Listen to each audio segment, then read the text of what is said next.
Welcome to my lecture about the four basic operations. And by basic operations, I mean addition, subtraction, multiplication, and division.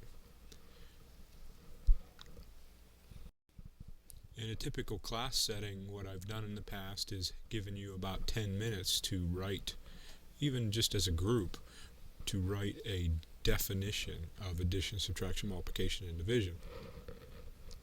And the reason I've done that is because most people can't do it. Can you describe in real world settings what addition really truly is? What is subtraction? What is multiplication? What is division? Can you explain the process? Division is not taking numbers into other numbers. Multiplication is not taking numbers times other numbers. There's a concrete way of describing them. I'm not going to give you 10 minutes now, but we're going to talk through these a little bit. Before we do that, I just wanted to mention that a long time ago, the National Council of Teachers of Mathematics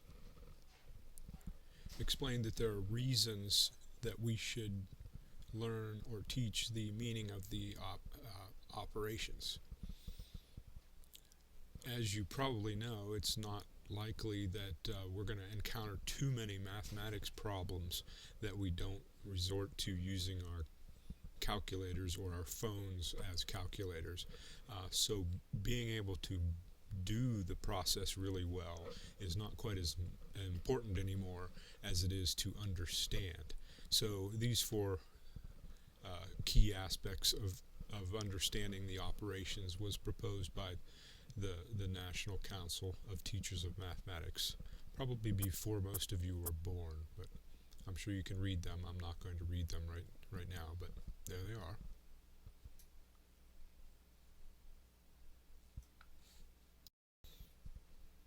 As with counting and learning to count and learning number concepts that we talked about previously, with the operations, we need to go from concrete to abstract. We need to start with a real world setting or a real world problem. We use different types of models, and then we come up with the actual symbols that represent the answer. So when we go from concrete to abstract, in this case we're talking about concrete objects, we're talking about semi-concrete, which is pictures. Mental images are used as semi-abstract, and the actual language, like the addition sentence or the multiplication process, is the abstract, which results in symbols or answers. That's concrete to abstract in this case. So this Whoops, I kind of messed up the recording a little bit there. I'm back and you didn't know I messed up, I guess. So I want to talk a little bit about the actual definitions now of the four basic operations. Because we teach addition first, we'll just start with the definition of it first.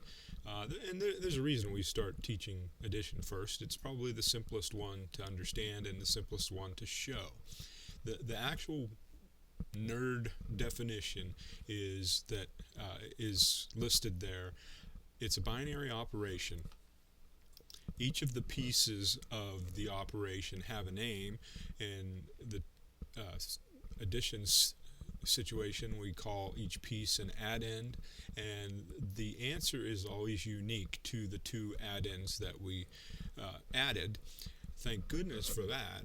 If they weren't unique, it would mean that every now and then when we added 5 and 3, we got something different. And I don't think that's a good idea. So we do have a unique sum. It's called binary because of something that I want to show you. Do you know the answer to 5 plus 3? I know you can read it, but if I just set a problem to you, 4 plus 7, do you know the answer to that? I think you do. What about this problem? 4 plus 7 plus 5. Do you know the answer to that? Now compare how you got the answer to that to the answer to 5 plus 3. Do you know the answer to 4 plus 7 plus 5? I don't think you know it. You got it, you calculated it, but I bet you didn't really know it. you probably said, hey, that's 11 plus 5, or hey, that's 9 plus 7, or hey, that's 4 plus 12. You did a binary operation. You chose two numbers, and then you combined them, you added them, and then you added two more numbers to get the answer. And if you really get down to it, that's pretty darn cool, that we can take any numbers that we want, big or small, and break it down to just two numbers at a time, a binary operation.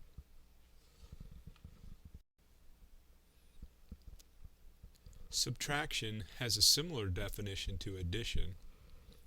As a matter of fact, we could just define it as the opposite or the inverse of addition.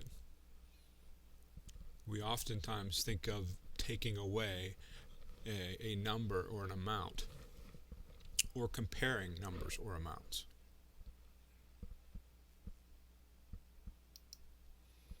Each piece in the subtraction problem has a special name.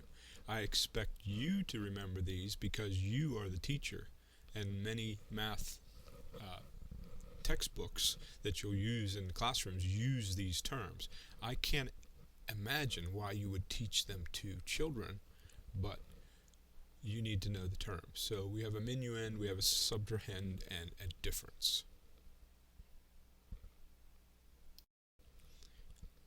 Here's the definition for multiplication. If you said taking a number times another, that's kind of what's happening. In math terms, it's usually called scaling. The best definition of multiplication is probably just repeated addition. In this multiplication problem, we have two numbers, but they don't mean the same thing. One number tells us how many groups we have. The other number tells us the size of the groups. So in the concrete world, you can think of this as 6 times 4. It means either 6 groups of 4 or it means 4 groups of 6. Now, children don't know that that's the same answer when you take 6 times 4 or 4 times 6. We do. They'll eventually learn that. But in a multiplication problem, each number has a specific name. The first number is the multiplier, the second the multiplicand, and the answer is called the product. Do you know 6 times 4? Do you know what that means? Does it mean 6 plus 6 plus 6 plus 6? Or does it mean 4 plus 4 plus 4 plus 4 plus 4 plus 4? Do you know the answer to that? Well, here's the answer.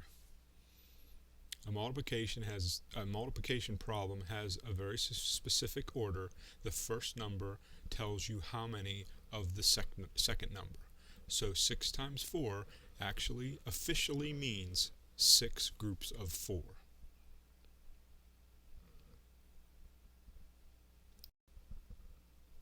Now division, maybe that's a hard one to define in your own words, but truly the best definition is probably just repeated subtraction. We do think of it as dividing, as breaking into groups. We think of it as splitting up a number by another number, but really it's just repeated subtraction. It's the best way to describe it. 32 divided by 8 equals 4. Each piece has a name. We have a dividend, we have a divisor, and we have the quotient. So in terms of repeated subtraction, think of it this way. How many times can we subtract 8 from 32 until we run out? We always love the problems that we come out with no remainder, or when you subtract you end up with 0, but in the real world that's not always the case. But the best definition, at least in my opinion, is division is repeated subtraction.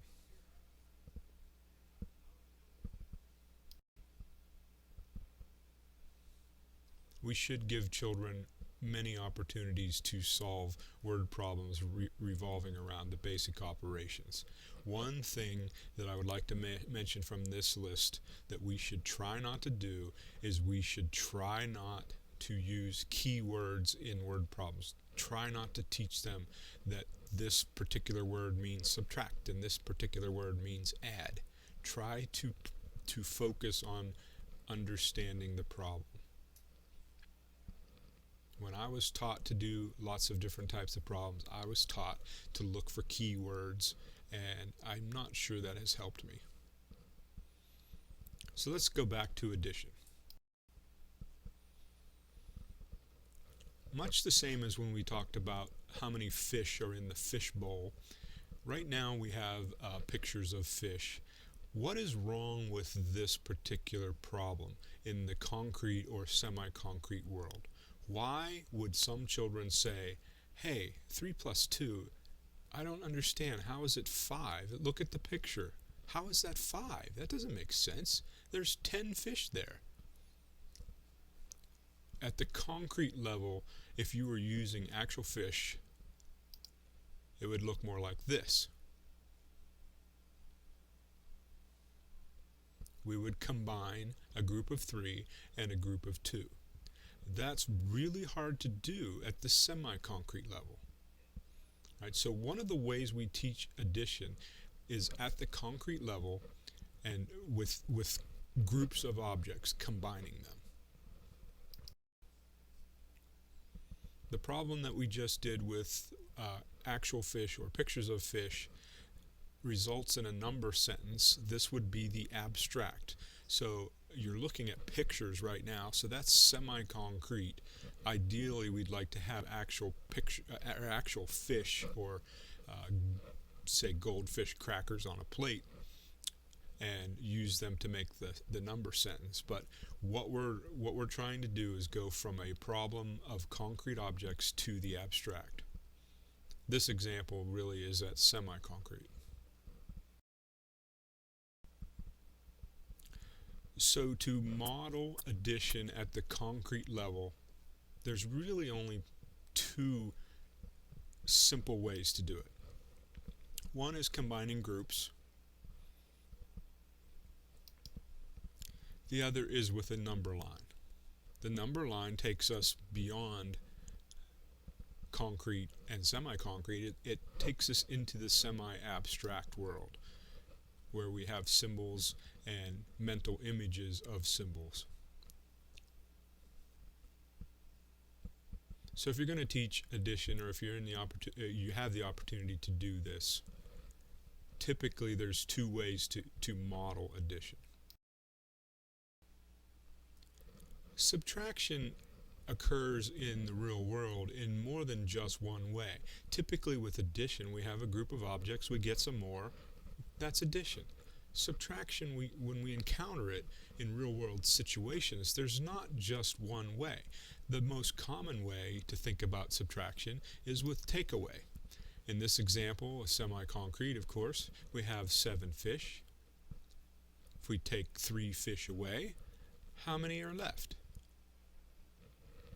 That's real world subtraction, but it's called takeaway. So one way of showing subtraction concretely is with takeaway problems. There are other problems in the real world, though, that require subtraction, and they aren't takeaway. In this particular example, the question is really asking, if we have 5 and we need to get 9, how many more do we need? It is a true subtraction problem. The answer is 9 take away 5, but it's not takeaway. It's 9 minus 5 to come up with how many more we need. So imagine if you have $10 in your wallet, you need to have $12 to pay for something. How much more do you need? It's truly a subtraction problem. It's not takeaway. It's called missing addend. This example, I'll do my best to make it concrete, but it's still not concrete. But it's a subtraction problem.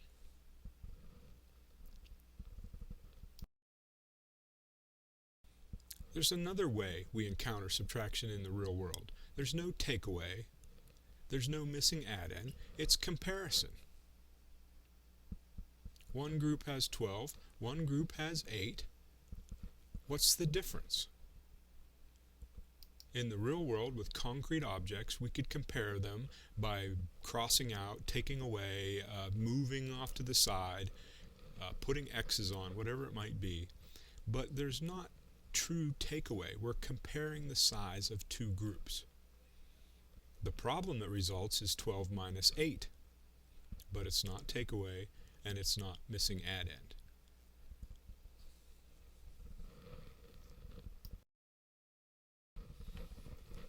Multiplication even has some more models for introducing the process at the concrete level.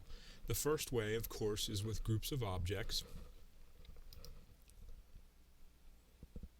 Here we have 5 groups of 3.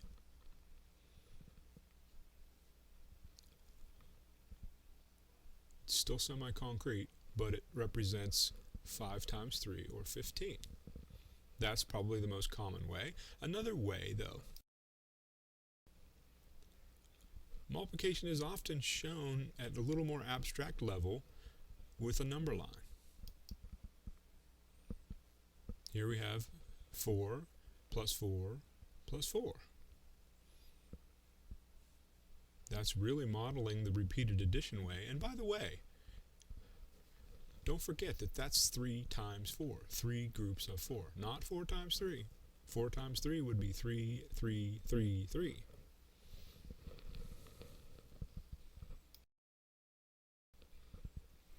Another model or way to show multiplication in the real world is with something that's called arrays. Arrays are simply rows and columns. It's important to show that you can find out the number of objects in an array by multiplying the length and the width. Of course, we start to call this area at some point in time, but early on in the multiplication process, we can demonstrate multiplication by using rows and columns. Using arrays, 4 times 6 and 6 times 4 can be seen as the same. 4 times 6 would mean 4 rows of 6. 6 times 4 would be 6 columns of 4.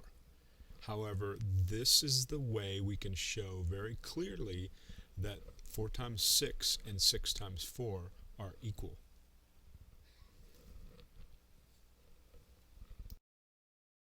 Another way that is often used to show multiplication later on after the initial process of repeated addition is learned is by something called Cartesian product. It just means, really, it's a fancy math nerd term for combinations.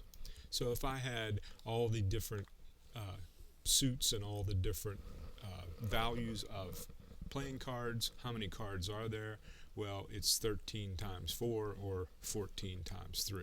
I'm sorry, 4 times 13. Think of it this way. If you go to Pizza Joe's, that's my favorite place in the whole world for pizza, and they have 2 different styles of crust and 4 different toppings, how many different pizzas could I make?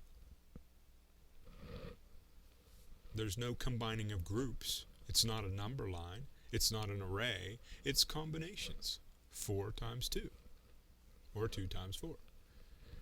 And by the way, for multiplication, this is one of the ways that it's really easy to demonstrate what happens when you multiply by 0. 4 times 0 is, 0. It's not easy to teach kids that. So think of it this way. If Pizza Joe has no crusts and 4 toppings, how many pizzas can I make? 4 times 0 or 0 times 4? I'm a sad guy now. There's no pizza. So we can demonstrate multiplication of 0 with Cartesian product.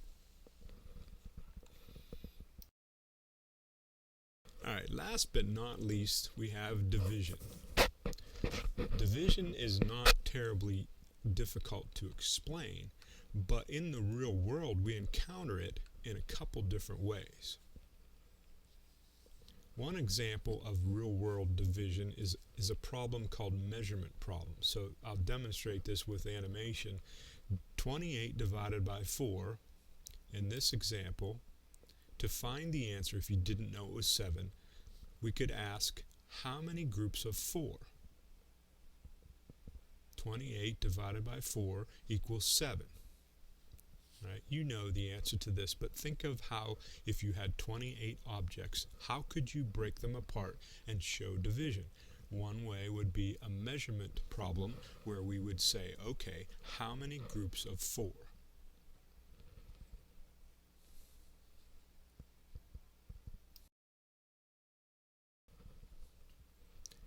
In the real world, though, that's not the only situation that may happen.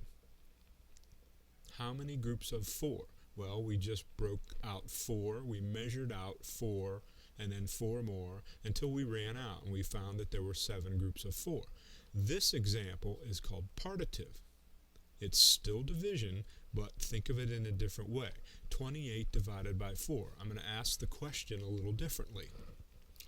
How many will be in 4 groups? With measurement, I said how many groups of 4? In this example, I'm going to say, hey, there's 4 groups. How big are the groups? In the real world, we'd solve it kind of like dealing cards, parting out the cards. You get one, you get one, you get one, you get one, and so on until we run out. This is called partitive division. We encounter this in the real world just as we do measurement. All right, I think that's about all I can stand for now related to addition, subtraction, multiplication, and division. My purpose of this slideshow was just to demonstrate to you that there are many ways to model addition and subtraction, multiplication, and division in the real world, and we definitely should be doing it when we're introducing these operations.